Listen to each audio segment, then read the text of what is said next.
J'ai à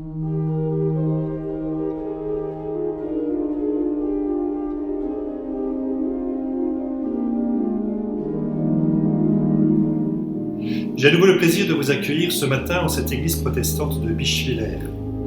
Aujourd'hui, l'église fête sa fin d'année, en quelque sorte une Saint-Sylvestre. Nous sommes en effet le dernier dimanche de l'année liturgique. La semaine prochaine commencera une nouvelle année liturgique, un nouveau cycle, avec le premier dimanche de l'Avent. En ce dimanche, nous voulons nous rappeler que nous ne sommes que de passage sur cette terre et que nous attendons de pouvoir vivre pleinement le royaume promis de Dieu. Un royaume où il n'y aura plus ni pleurs, ni cris, ni détresse. L'apôtre Pierre écrit dans sa deuxième lettre « Nous attendons, selon la promesse du Seigneur, un ciel nouveau et une terre nouvelle où résidera la justice. » Du psaume 126, le Seigneur fit revenir chez eux les exilés. Alors nous étions comme dans un rêve. Nos rires jaillirent de nos bouches et nous poussions des cris de joie. Parmi les nations, on disait les merveilles qu'il fit pour nous. Oui, le Seigneur a fait pour nous des merveilles. Ramène, Seigneur, nos captifs comme les torrents au désert. Qui sème dans les larmes, moissonne dans la joie. Il s'en va en pleurant, il jette la semence. Il s'en vient dans la joie, il rapporte les gerbes. Gloire soit au Père, gloire au Fils, gloire au Saint-Esprit, comme au commencement, aujourd'hui, toujours, et d'éternité en éternité. Amen.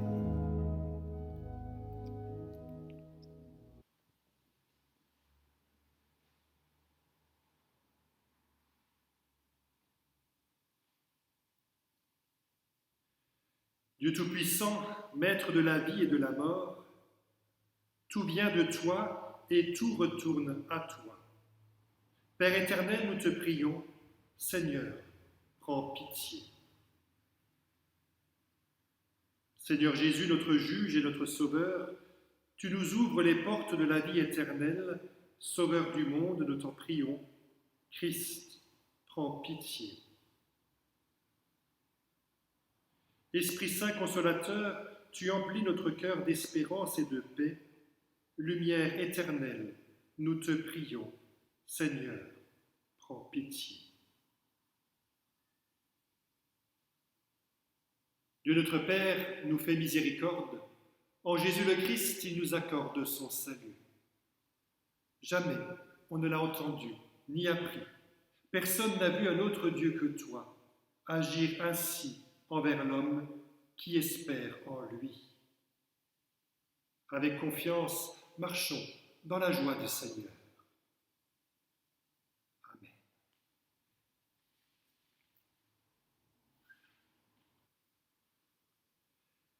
Dieu Tout-Puissant, dans l'espérance, tu nous fais voir un ciel nouveau et une terre nouvelle.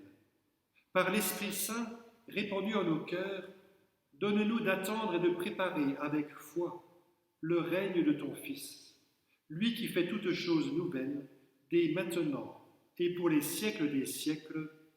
Amen. Le texte que l'Église nous propose de méditer ce matin se trouve dans le livre de l'Apocalypse, au chapitre 21, les versets 1 à 7. Je vous propose d'abord d'écouter ce passage. Alors je vis un nouveau ciel et une nouvelle terre. Le premier ciel et la première terre avaient disparu, et il n'y avait plus de mer. Et je vis la ville sainte, la nouvelle Jérusalem, qui descendait du ciel, envoyée par Dieu, prête comme une épouse qui s'est faite belle pour aller à la rencontre de son mari. J'entendis une voix forte qui venait du trône et qui disait « Maintenant, la demeure de Dieu est parmi les hommes. Il demeurera avec lui et ils seront ses peuples. Dieu lui-même sera avec eux. Il sera leur Dieu. Il essuiera toute larme de leurs yeux. Il n'y aura plus de mort, il n'y aura plus ni deuil, ni lamentation, ni douleur. En effet, les choses anciennes auront disparu. » Alors celui qui siège sur le trône déclara « Maintenant, je fais toutes choses nouvelles. » Puis il me dit, écris ceci, car mes paroles sont vraies et dignes de confiance. Et il ajouta, c'en est fait. Je suis l'alpha et l'oméga, le commencement et la fin. Celui qui a soif, je lui donnerai de la vie. Quiconque aura remporté la victoire recevra de moi ce don. Je serai son Dieu et il sera mon fils. Voici, je fais toutes choses nouvelles, est-il écrit dans le livre de l'Apocalypse. Apocalypse ne signifie pas à l'origine catastrophe, comme nous l'entendons aujourd'hui dans la langue française, mais révélation. Il s'agit du livre de la révélation. Un livre d'espérance et de foi pour tous les chrétiens. Et ce livre emploie souvent des images énigmatiques empruntées à l'Ancien Testament. Il faut dire que parfois ces images sont angoissantes. Dans le passage que nous avons entendu, par contre, les choses sont claires. Il est affirmé que le Christ est vainqueur et que Dieu fait toutes choses nouvelles. Alors Jésus disait souvent que celui qui a des oreilles entende. Cette recommandation nous est adressée à nous aussi aujourd'hui. Je vis un nouveau ciel et une nouvelle terre. Comment peut-on comprendre cette phrase? Est-ce que Dieu va faire table rase de tout ce qui existe, de tout ce qui a existé jusqu'à présent sur terre, et tout reconstruire à neuf, un peu comme il l'avait fait dans la légende au temps de Noé, lorsque le déluge est arrivé et qu'il a supprimé de toute la surface de la terre les êtres vivants. Et puis, on recommence l'aventure avec Noé. À vrai dire, on ne peut pas vraiment dire que depuis lors, l'humanité s'en est mieux sortie et qu'elle vit aujourd'hui en harmonie.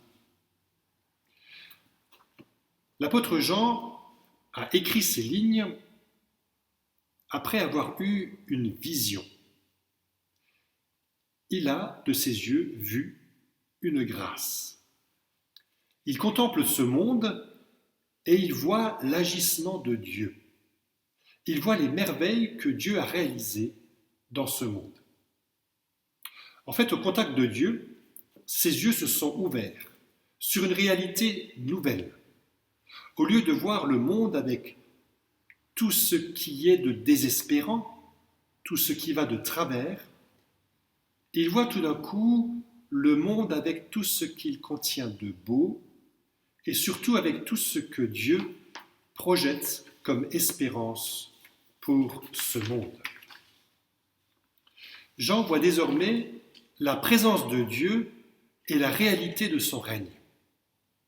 Le royaume de Dieu qui vient, qui s'est approché et qui est là, comme se plaisait souvent à le rappeler Jésus, le Christ. Et je vis la ville sainte, la nouvelle Jérusalem, qui descendait du ciel, envoyée par Dieu, prête comme une épouse qui s'est fait belle pour aller à la rencontre de son mari. J'entendis une voix forte qui venait du trône et qui disait « Maintenant, la demeure de Dieu est parmi les hommes. » Je ne sais pas si vous arrivez à bien réaliser, mais en réalité, c'est un renversement complet des choses auxquelles Jean assiste. Et c'est à mon avis une révélation que 2000 ans après, nous avons encore du mal à intégrer dans notre conscience. Nous parlons en effet encore aujourd'hui, toujours et encore, lorsque l'on meurt, d'aller au ciel, d'y monter.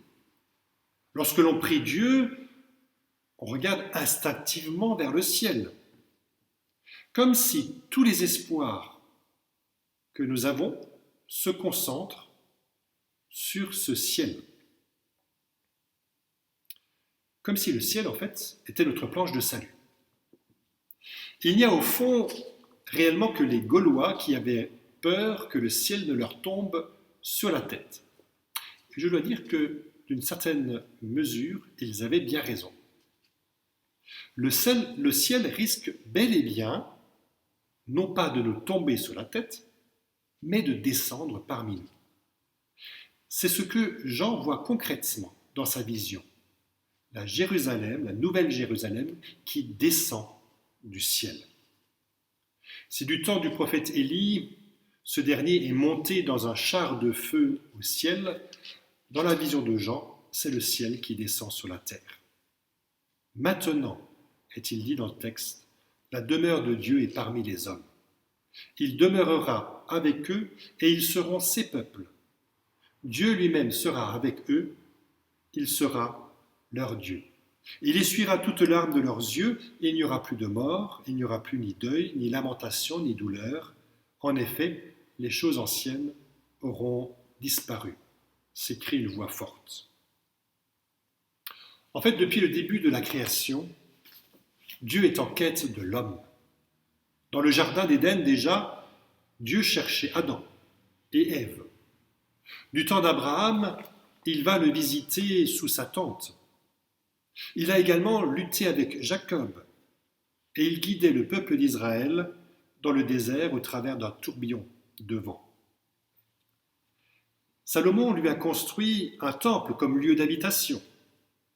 Et sans cesse, du temps des prophètes, il n'a cessé de ramener à lui les humains par des liens d'amour, comme cela est écrit dans le livre du prophète Osée.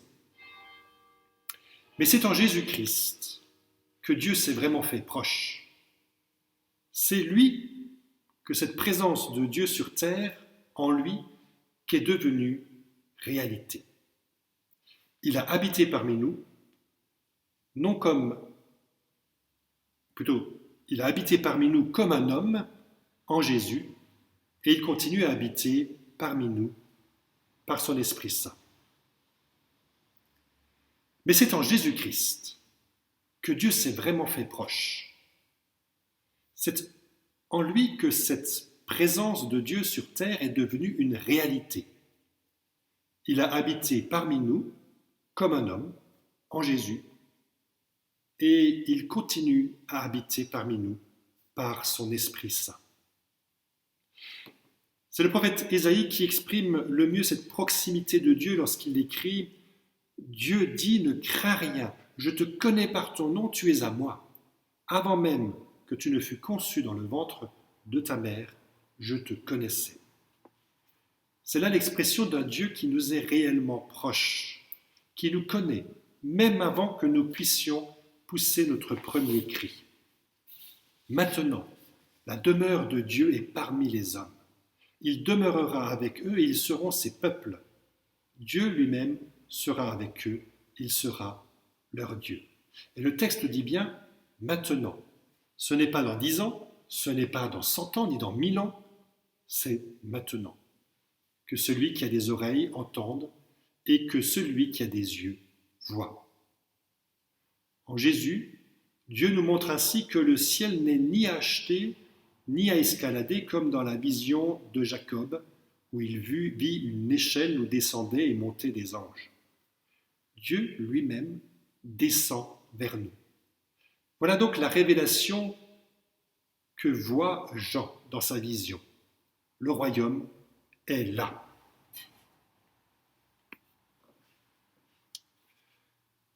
Dieu n'est donc pas un potentat tyrannique qui dirigerait le monde selon son humeur du haut du ciel. Il est au contraire un Dieu de compassion qui vient jusqu'au cœur de la misère humaine. Il vient l'habiter pour mieux le guérir, le relever et lui donner un avenir. C'est un Dieu qui donne comme on donne à celui qui hérite, c'est-à-dire gratuitement. Un Dieu qui offre de l'eau, qui chaque jour fait vivre, son esprit qui anime et qui transforme une vie. Un Dieu qui propose de nous changer, d'abord avant de vouloir tout changer. Et il ouvre ainsi nos existences sur un monde nouveau dont on peut aujourd'hui déjà toucher du doigt la réalité. Alors certes, aujourd'hui, vous me direz, nous sommes apeurés par un virus dévastateur qui met à bas notre système économique même. Et nous sommes effrayés par la folie meurtrière de quelques hommes qui tuent au nom d'un Dieu idolâtre. Pourtant, nous partageons avec nos frères juifs et nos frères musulmans cette conviction que le Dieu auquel nous croyons n'est pas un Dieu de mort et d'exclusion, ce que j'appelle un Dieu idolâtre, mais un Dieu qui veut et qui préserve la vie. Un Dieu donc présent à nos côtés. Nous chrétiens, nous confessons que cette présence de Dieu s'est concrétisée de façon ultime en Jésus, le Christ, et que la foi en Dieu est source de joie et de liberté. Qu'en son amour, toute peur s'en trouve bannie. Dieu est donc la source de toutes choses. Il est le tout, l'alpha et l'oméga, le A et le Z, le début et la fin. Celui qui a soif, Dieu lui donne la vie. C'est un don, c'est une grâce, et en Dieu nous vivons la liberté et la joie, malgré tous les confinements, toutes les difficultés que nous pouvons vivre actuellement.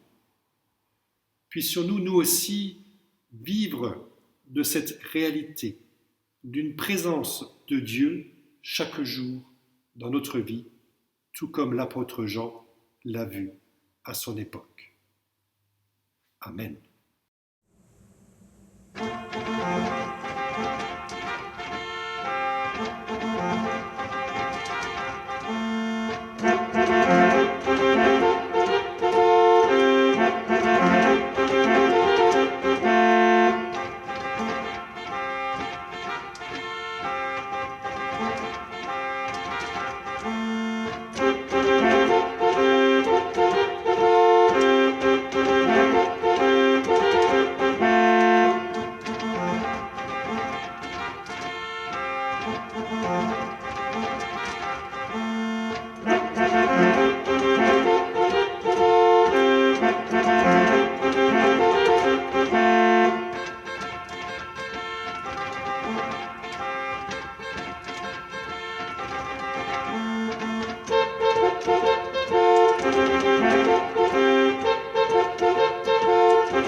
Prions ensemble le Seigneur.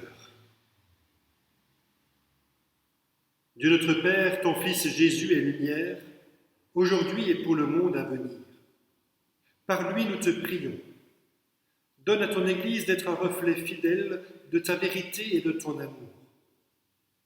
Donne aux puissants de ce monde de faire progresser le rayonnement de la paix et de la justice. Donne aux personnes malades ou fatiguées la clarté de ton réconfort et renouvelle leur confiance en toi. Donne aux hommes et aux femmes qui n'attendent rien de toi ta lumière pour agir dès maintenant et pour encourager celles et ceux qui ont peur de l'avenir. Donne à nos défunts de reposer en ta lumière. Sois proche de celles et ceux qui sont dans la peine et donne-leur de percevoir ton éclat, même dans le deuil. Dieu vivant, commencement et fin, origine et accomplissement de toutes choses, fais-nous la grâce d'être porteurs de ta lumière, par Jésus le Christ, notre Seigneur et notre Roi. Amen. Et ensemble, nous prions cette prière que le Seigneur nous a apprise. Notre Père qui es aux cieux, que ton nom soit sanctifié, que ton règne vienne, que ta volonté soit faite sur la terre comme au ciel. Donne-nous aujourd'hui notre pain de ce jour. Pardonne-nous nos offenses, comme nous pardonnons aussi à ceux qui nous ont offensés. Et ne nous laisse pas entrer en tentation, mais délivre-nous du mal, car c'est à toi qu'appartiennent le règne, la puissance et la gloire, pour les siècles des siècles. Amen. et que le Seigneur vous bénisse et qu'il vous garde. Que le Seigneur fasse rayonner sur vous son visage et vous fasse grâce. Que le Seigneur tourne sa face vers chacun d'entre vous et vous donne sa paix. Amen.